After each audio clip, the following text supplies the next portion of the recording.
cómo hacerlo con estilo.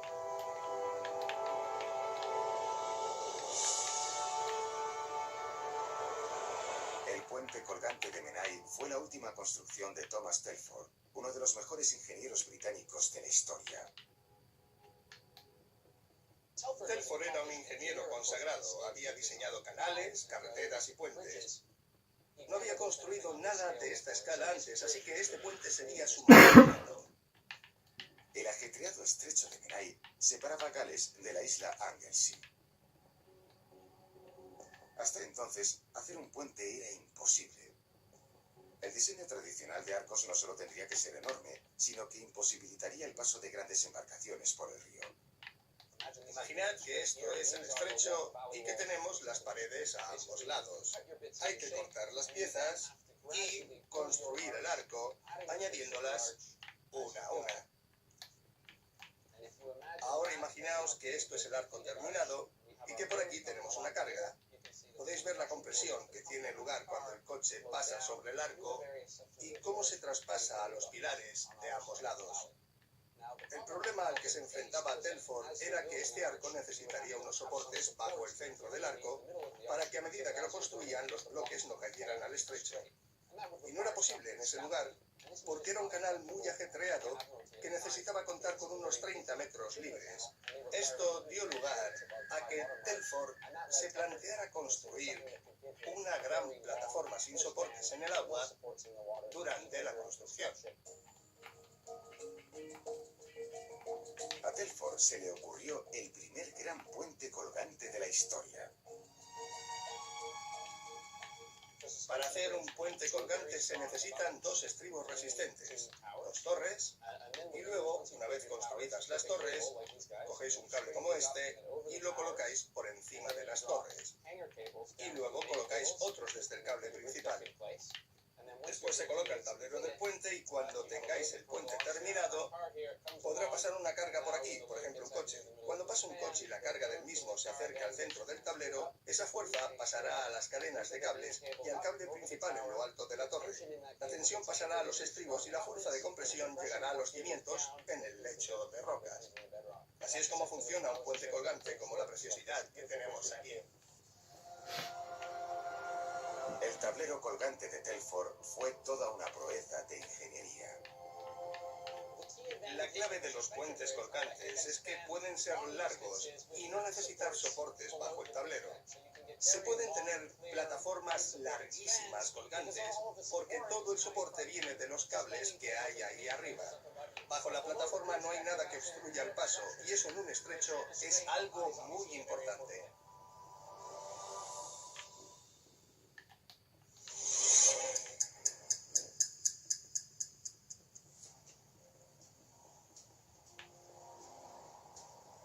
Estaba claro que un puente colgante era la solución para Papa Nicolás y el resto de compañeros en el Golfo de Corinto, pero tendrían que hacerlo a otra escala. El puente de Río Antirio sería 7 veces más largo que el de Menai. A diferencia de los cables anclados del puente colgante de Telford, esta vez harían un puente atirantado y usarían cables dispuestos en 4 pilares separados por medio kilómetro. Cada conjunto de cables sujetaría 12 metros de plataforma. En 2003 comenzó la operación de colocación del tablero. Las distintas secciones se llevaron flotando hasta el Golfo de Corinto y se colocaron a ambos lados de las torres hasta encontrarse en el medio. En esta operación se tardó más de un año.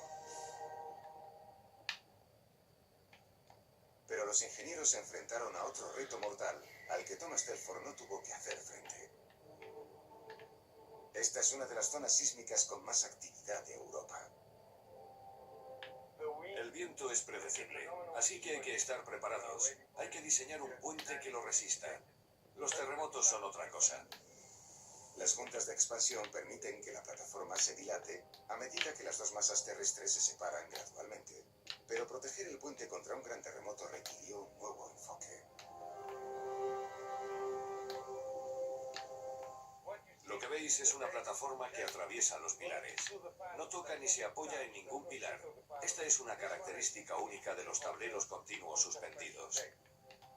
En vez de apoyarse sobre los pilares, las plataformas cuelgan creando un tablero continuo inmenso de 2,3 kilómetros de largo, completamente suspendido. Si tiene lugar un terremoto, la clave será la flexibilidad. Los pilares moverán los cimientos y si la plataforma estuviera apoyada podría llegar a romperse. Pero también es importante que la plataforma no se balancee cuando soplen los típicos vientos del Golfo. El problema al que se enfrentaron fue mantener la rigidez en condiciones normales, pero permitir la flexibilidad durante un terremoto. La solución: los amortiguadores más grandes del mundo. Son unos amortiguadores similares a los de los coches. Permiten cierto movimiento, pero lo que hacen es absorber la energía. Si hay mucho movimiento y se rompe un simple fusible, entonces se activarán los inmensos amortiguadores. En cuanto se rompa el fusible, se meterá un tubo dentro del otro y se activarán estos amortiguadores. Este elemento se pasa años sin activarse, y el día que quieres que funcione, todo tiene que ser perfecto. Si fuera algo demasiado sofisticado, seguramente no funcionara cuando hiciera falta. Este diseño a prueba de terremotos demostró su eficacia 4 años después de abrir el puente al tráfico. En el año 2008, un terremoto de 6,4 en la escala Richter sacudió el puente de Río Antillo y el innovador sistema de amortiguación se activó, salvando al puente de un desastre.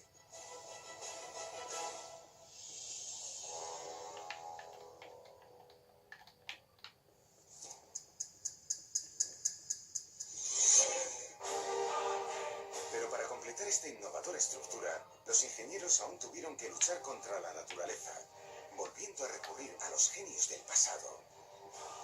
Esta oscilación es muy preocupante para los diseñadores. La estructura podría derrumbarse por una oscilación como esta. Para crear más ingeniería de lo imposible. Los ingenieros del puente de Río Antillo, de casi 3 kilómetros de largo, se enfrentaban a grandes retos medioambientales y geológicos.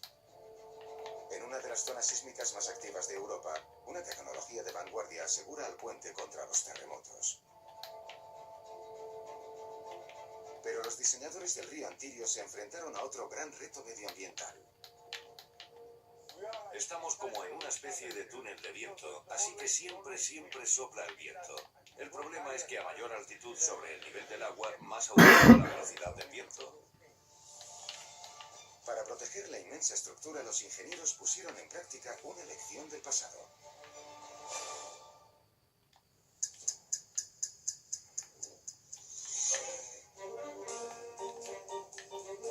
Cuando se inauguró el puente colgante de Tacoma Narrows en Seattle, Estados Unidos, en julio de 1940, se creía que era un puente de vanguardia.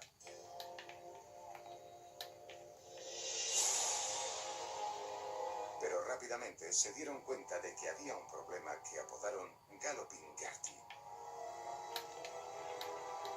4 meses después de su inauguración, soplaba un viento relativamente suave a 65 kilómetros por hora.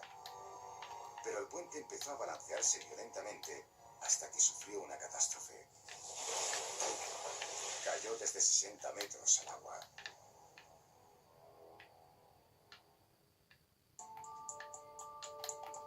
En un estudio se dijo que el viento soplando contra los laterales de la plataforma dio lugar a una oscilación que fue a más y acabó en desastre. En el Golfo de Corinto, las rachas de viento son más severas que las del puente de Tacoma Narrows. El entorno montañoso crea un embudo en el que soplan vientos de unos 110 kilómetros por hora.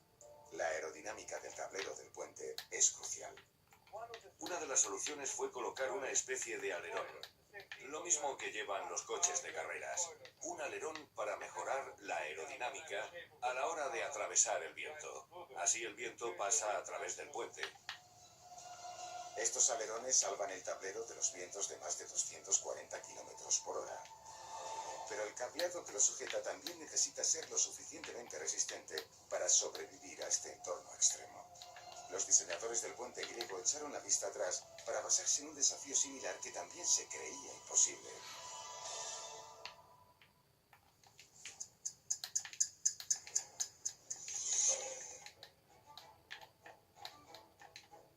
En la segunda mitad del siglo XIX, la creciente metrópolis de Nueva York dependía de la amplia vía marítima del Easy River. Hasta entonces la gente y las mercancías solo podían cruzar de Brooklyn a Manhattan en ferry. A mi izquierda veis Manhattan y Brooklyn lo tenéis a mi derecha. Imaginaos este río plagado de barcos. Pero en 1867 el tráfico se detuvo de repente. Una ola de frío congeló el East River, paralizando todo el comercio. Se podía cruzar el río andando sobre el hielo, pero no podía transportarse mercancía. Así que se hizo evidente la necesidad de una estructura de conexión permanente entre las dos partes.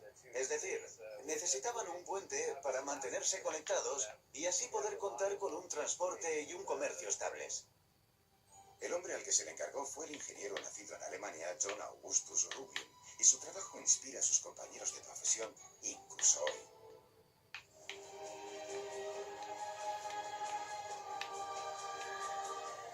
El simple hecho de conectar una distancia tan larga a tal altura era un avance importante. No se había construido ningún puente que se acercara a esta envergadura. El puente de Brooklyn se terminó en 1883 y sus 1800 metros de largo se hicieron posibles gracias al uso que hizo Rüblin de un nuevo material, el acero. Construir el puente de acero en vez de mampostería, como los que se hacían en Europa, convirtió el proyecto en una maravillosa obra de ingeniería. Tanto el tablero como los cables